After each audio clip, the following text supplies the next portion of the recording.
Time.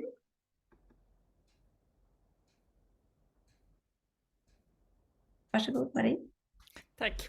So welcome everyone to this series of lunch webinars on interdisciplinary science at SLU. I'm Marie Stensike and I'm the director of the Interdisciplinary Academy at SLU that arranges these seminars. And today we're most happy to have Erland Mårald giving a presentation entitled Interdisciplinarity in Practice, Success Factors and Problems. Before Erland starts, just a few words about IDA, which is the shortening of the Interdisciplinary Academy at SLU. It is an initiative at the Umeå University that started in the fall 2022, aiming at increasing knowledge and interest in interdisciplinary research among researchers at SLU, and also then to strengthen the ability to address research issues from interdisciplinary and multidisciplinary perspectives, focusing on the global sustainable challenges and the green aspects of them, so to speak. And this, of course, includes then to facilitate collaboration between scholars from various disciplines. So the core of IDA are teams of researchers with different academic backgrounds that during 8 months get the possibility to 1 day a week, 20% of the time, jointly increase their knowledge on interdisciplinary working methods and focus on a specific complex problem. These lunch webinars are also, of course, then a part of the Interdisciplinary Academy's task then to broaden the understanding and the work on from interdisciplinary perspectives and methods. And these seminars are open to anyone inside and outside SLU. Erland Mårald, to come to the speaker today. He's a professor in history of ideas at the Umeå University. And he has been working with forest and forest history, and also, I would say, in a very impressive and very interesting way, showing the relevance of history and historical perspectives for contemporary global environmental challenges, and how important it is and necessary to also understand kind of what already have been to find solution for the future. So Erland's title today is Interdisciplinary Practice, Success Factors and Problems. There will be time for questions and reflections after Erland's presentation, and please write any questions in the chat. We take care of them afterwards, and then you will also be able to kind of speak out if you want to. And then the webinar will formally end at 5 to 1, but you're welcome to stay for another 30 minutes for informal discussions. Thank you very much. But now the screen is yours, Erland, please. Thank you. And then I will start sharing my screen. Who can share? Host only. Nika? You are host. Yes.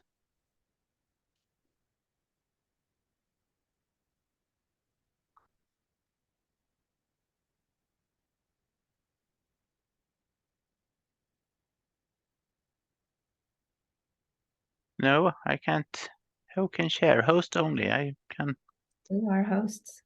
Yes, but I can't just. Yeah, I try to. Yeah. Then I share. Yes, I'm sorry for that. As always, we tried before, and as always, when you start, then you got confused. Some kind of strange message arrives on the screen, and then you don't know what to do. But we solved it anyway. Thank you, Karin. I'm going to talk, as Marie already told you, about interdisciplinary in practice, both about success factors and about problems. And I will especially talk, I have worked in different contexts about in interdisciplinary and transdisciplinary also. And I will especially talk about my experience from this together with SLU.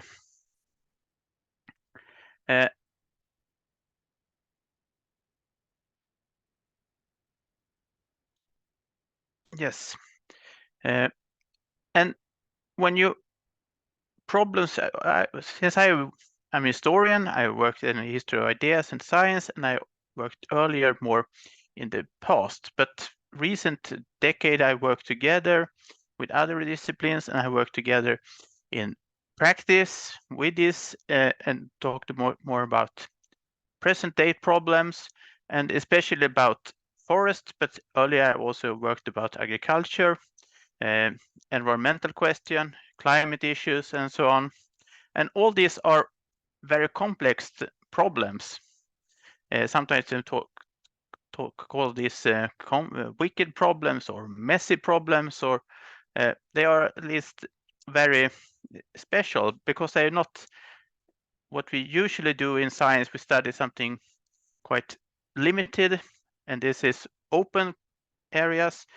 It involves both nature, it involves society, it involves culture issues. It's about both facts and values. So it's very hard to limit these programs to one area and just give one answer from the natural science perspective and then answer a question that is more broader, both about practices and what you should do. It is also something that we try to do things. We are trying to change something, and then we come also over this border from facts to values and what we should do. So that becomes very messy and interesting. And one way to try to solve this is interdisciplinary and also transdisciplinary perspectives. Since they are so complex, you can't just see them from one perspective. You have to see them from many different angles, and different disciplines must take part. It also involves different kinds of knowledges, such as scientific knowledge of different kinds, but also local knowledge, indigenous knowledge, practical knowledge, and so on. So it becomes even more messy. And this is also an area where there are a lot of boundaries and boundary works between and cooperation between academy and society in different ways. Because you want to change something, understand something, then you have to work together with society to entail changes. Especially if you work with forests, but also all the green areas, it's also interesting because they connect the past, the present, and the future. If you plant a tree, it will take about 100 years before it's grown up and can be used for something. So you have to look back and understand what earlier generation have thought about this, but you also have to look forward towards the future and see what can happen. So from this perspective, I think the kind of research that are done at the SLU must always somehow have kind of interdisciplinary perspectives. And my experience from this, or where I started to work with this perspective, was in the Future Forest program. Future Forest is still something that exists as a platform at SLU the same way as Future Food, but it started as a big MISTRA program in 2010, maybe it was 2009, and continued until 2017 and involved a lot of different researchers, different universities, and different disciplines, and also a lot of contact with the sector and actors in different ways. So this is a team photograph from one of the excursion. You can see me if you look at the screen on the right side in the front, and there are a lot of different researcher and involved. This is, I think, in Vinden. But when I started that, I come there as an historian. We had only studied papers and dead people, and then I suddenly met a lot of scientists from this other discipline that were interested in completely different things what I was used to. And it was quite interesting also because in history of science and ideas, we study science as a That's what we do, and we try to understand how science work in society and as a culture. And it was quite clear that this was different kind of understanding of the role of science in society, also different culture were meeting different paradigms, and it was quite tense sometimes. And if you make it quite easy, if you simplify it, you could say that it was 3 different scientific traditions that come together in this program. It was natural science, mainly ecology. It was applied technoscience, in this case forestry. And then there were something that was a little bit special about this program. It was also included quite a lot of social scientists and from humanities. Humanities, that's my faculty. We are philosophy, history, ethnography, and so on, languages. And what happened when these different traditions met? If you go back and see how did this tradition have been formed, I think they applied the technoscience, in this case to forestry, but I think the same could be said about engineers, also medicine maybe, and more they want to do. They are more focused on how to solve problems. Agriculture is the same also. So their idea was, yeah, give me a problem, I will solve it. In this case, what should we do about the forest and the climate? We can just find new ways to think and then apply tools and then we can fix it. And there's a lot of focus on know-how and management.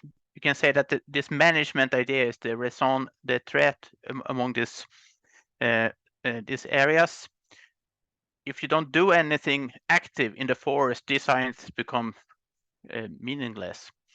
You have to do something, otherwise it's just a waste of time.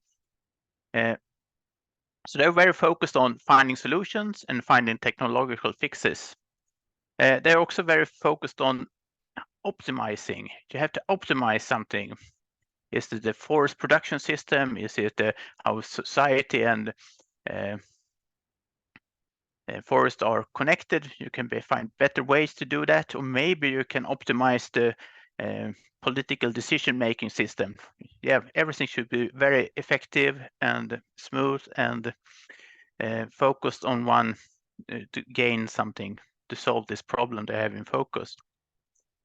Traditional, this area has a very strong connection with industrial partners and with forest owners. They saw that was something natural almost. That were part of their profession. You should work together with the sector. SLU is a sector university, and of course you have to work together with the sector, otherwise it becomes meaningless. They were also very focused on goals and very focused on the future. As a historian, I don't really understand what a historian could do to bring to the table. It was just we are the past is obsolete, the present is a springboard, is a stepping stone, and the future is coming, and then we have to go to the future at once. And the goal was to achieve sustainable growth and economic growth. So they were connected, these two ideas. Natural science, in this case, it was mostly ecology, but there were some other, and as you know, ecology is a wide field, so there were different kinds of ecologists. If you go back in the ecology tradition, it's more academic, it's more coming from other universities often, and they want to find the truth out there in the forests. They look out to the forest and try to find something. Also, the foresters are very focused on the forest. They're trying to find solution in the forest. But here they think that the truth is out there somewhere. They just can delimit and investigate it. At the same time, there is a strong idea also that ecological values and biodiversity is important, and nature, they want to investigate nature for its own sake. They are not only limited to this research, but also they have many ecologists have this idea about you have to protect and preserve ecological values and biodiversity. They're also very focused on ecological boundaries or planetary boundaries.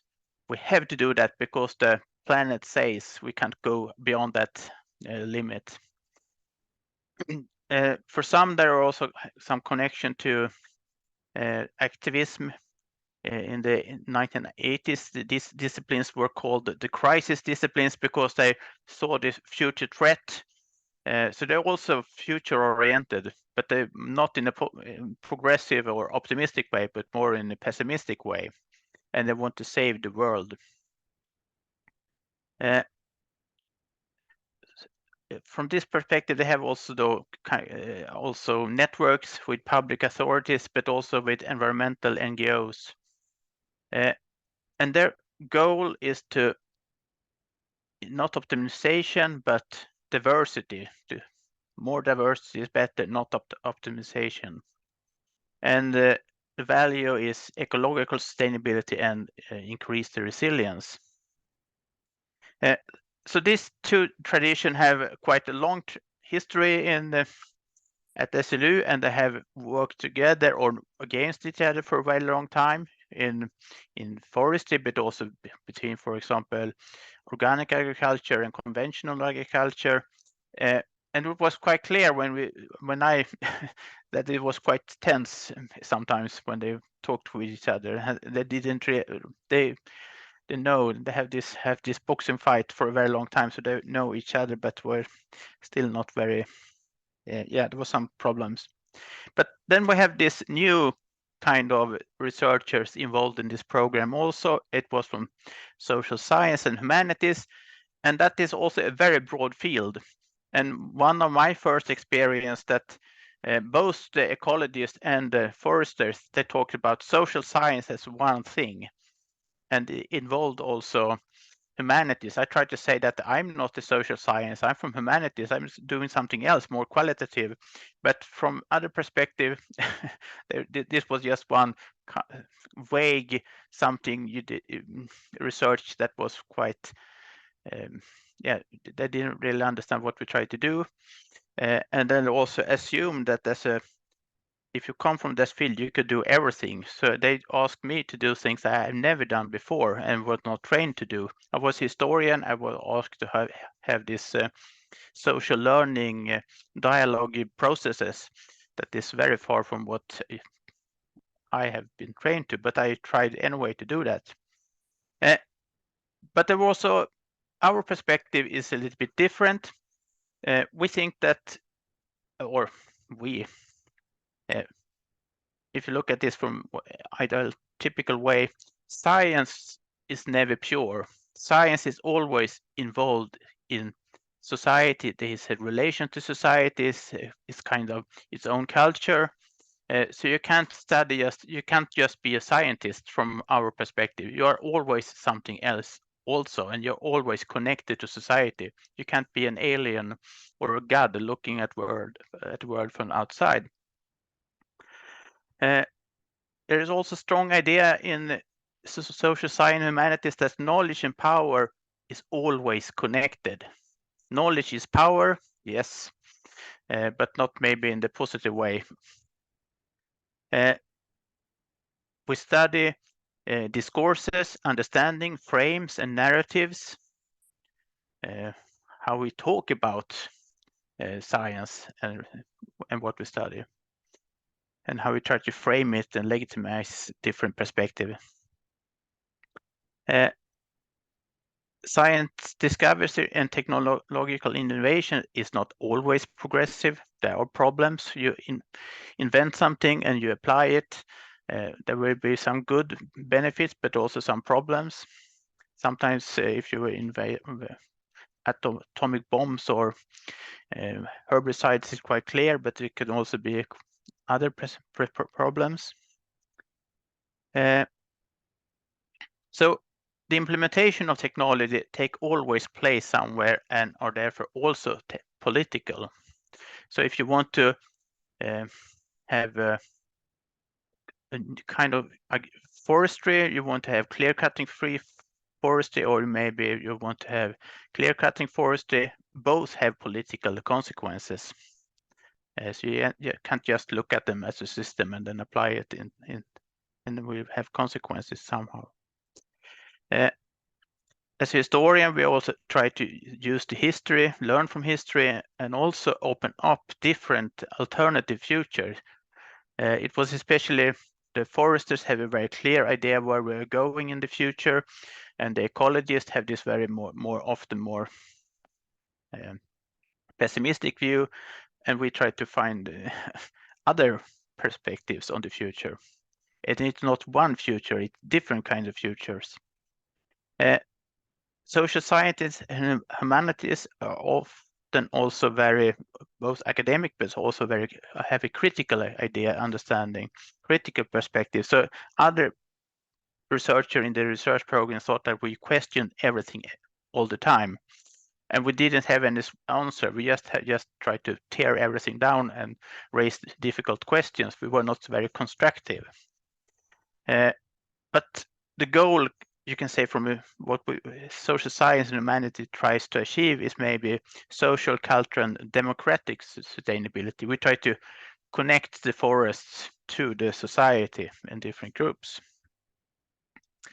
So it was quite clear that was different epistemologies and different goals in play in this program. There were, as I tried to show, very different frameworks for understanding. We have this famous picture of the elephant with different researchers looking at different things. It's quite blurry, my picture, but depends how you look at the elephant. It could be a rope, it could be a wall, it could be a fan, it could be a tree, it could be a snake, or maybe a spear. And it was a little bit the same when we first this program come together. We saw different things and talked with different ways, and sometimes we didn't really communicate with each other. For example, what was the goal of the program? Was it to find solutions? Was it to preserve nature, or maybe uncover power relations? Some researchers tried to find facts in the nature, others tried to optimize the systems, or sometimes to make the playground more equal, trying to equality and involve different perspectives and open up it for more democratic or more broader social perspective. And it was also quite clear that we had different tradition how to collaborate with society.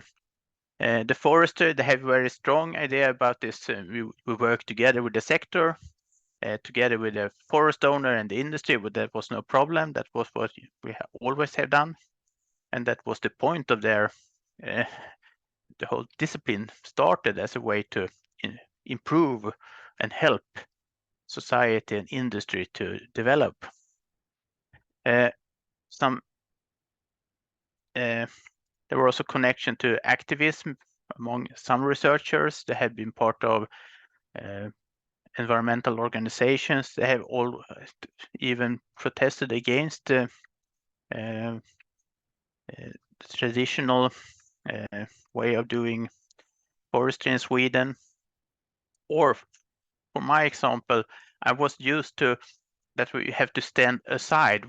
We study things from, we don't take part in the discussion. We just studied from the side of the plane, and we also very strong idea in humanities, especially if you're working together with the industry, for example, then you become compromised by influential actors, and then your reputation and your way to do independent research is destroyed. So it was a little bit problematic for coming from humanities in history of ideas to work with these people that have very strong ideas and also work together with different actors. I have already mentioned that there was a lot of problems. There were different wills. There were also efforts to make different closings, to decide what the program was about. The program is about to improve the management system that we can solve the climate issue, or from another perspective, we want to increase the biodiversity and so on. There were also now I have my description of the forester, the ecologist, and humanities and social science is stereotypical, but there were already in play a different stereotypical understanding of each others, and there were a lot of misunderstandings, and it created sometimes also distrustfulness. You didn't really trust the other side, and there were also this boundary work. This is my field, you can't do that. And you can do your things, but not mine. It was also very difficult because this program had we had this practical panel involving different external partners, and there were also misunderstanding between the researchers and the external partner. Who should decide what to do the research about?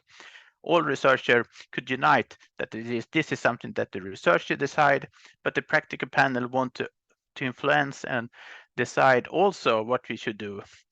So that created also tensions. So especially in the beginning or the first half of the program, the first phase, there were sometimes hurt feelings and conflicts. And that is something that also had been written about and talked about. So I think maybe Future Forest had been some kind of, the reputation is sometimes in question. But there were also successes, I think. That if you look, that there are a lot of different research articles from this program. Most of them are within the disciplines, but there are also a lot of interdisciplinary collaboration articles that were quite innovative and open up new ways to understand and discuss forestry and forests in the wider perspective. There were also problems in the beginning that we didn't have any common knowledge, common language. And after a while, we started to find these bridging concepts that we can start to understand each other and talk with each other, and also start to combine different perspectives and knowledges. We also changed the understanding how you should work together with the society. Instead of partnership, we talk a lot about instead of dialogue and networks. If you want to investigate something as complex as forest, you can't just talk with one actor, you have to talk with everyone that are involved. And maybe people that don't even understand that they are involved in these questions. And also connect to politicians in different ways. We also opened up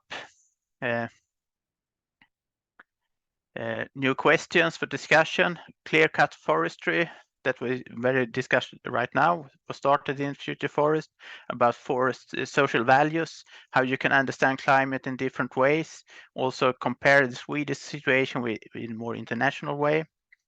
We tried also to challenge old truth. The Swedish forestry model was something that was investigated and criticized.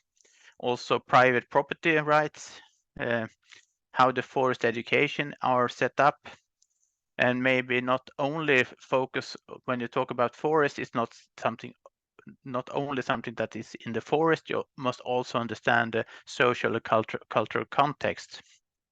And from my perspective, I think one of the biggest successes was that humanities finally were involved and gained some importance.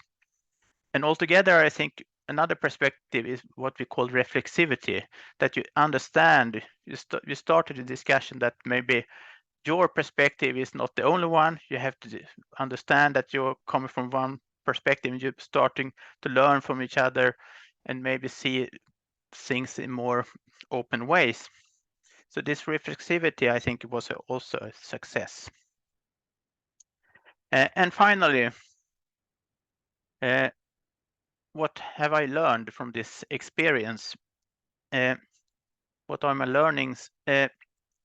First, interdisciplinarity is something that takes time because you don't always understand each other. You have to develop a common language. You have to talk with each other. Sometimes you feel people from the other perspective or you don't understand. They're strange. They do strange things. But after a while, you understand at least why they do that and why they think as they do. They are not stupid. They are actually very good reason why they do what they do. But since it takes a lot of time, I think it's important that you also ask when interdisciplinary is beneficial or not. Sometimes it is not the solution, and then it's better to do traditional science. But if you do it, I think it's important that you must come out of your comfort zone. You must also learn to listen to other perspectives.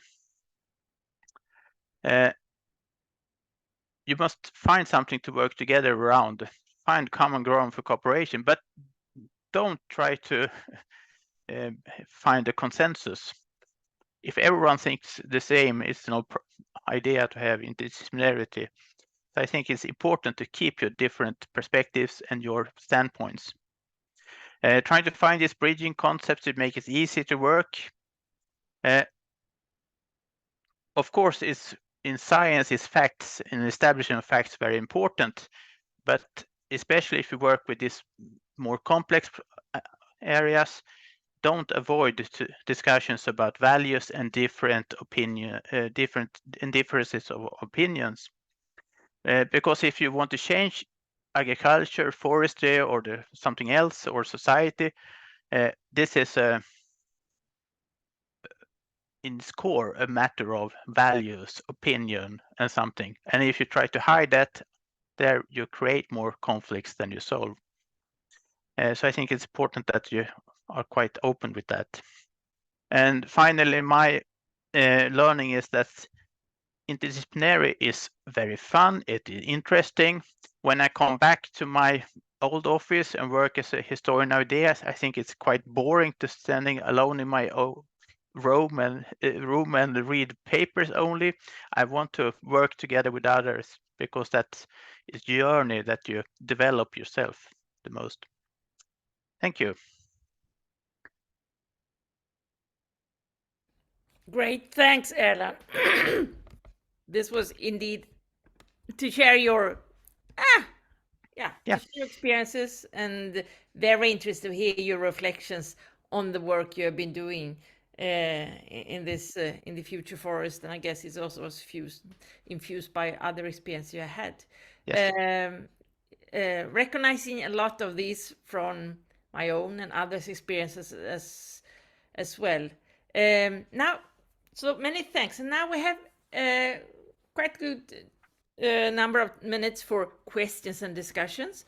So please, easiest is if you can post your questions in the chat, but you also have the opportunity to raise your hand, of course. And while you're thinking, I could just have a first go, Erland, and that is surely the Swedish forest it's a tense issue nowadays, and has been for a while. In this future forest program, and maybe from other experience you have as well, what would you say would be the kind of the main obstacle for good interdisciplinary work from your perspective as a humanistic scholar?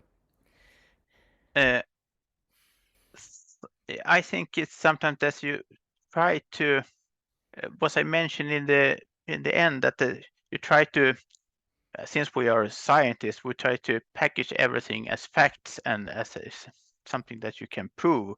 I can prove that this solution is the best, but from my perspective, issues about forestry and agriculture and climate and this green transformation always involves values and political perspectives, and since you try to be this objective all the time, it becomes even more difficult to talk beyond your discipline. If you always try to prove your perspective is the given one, and there are no alternatives, then it becomes very difficult to work together with others that also think that their perspectives are the given one and there are no alternatives. So you have to open up a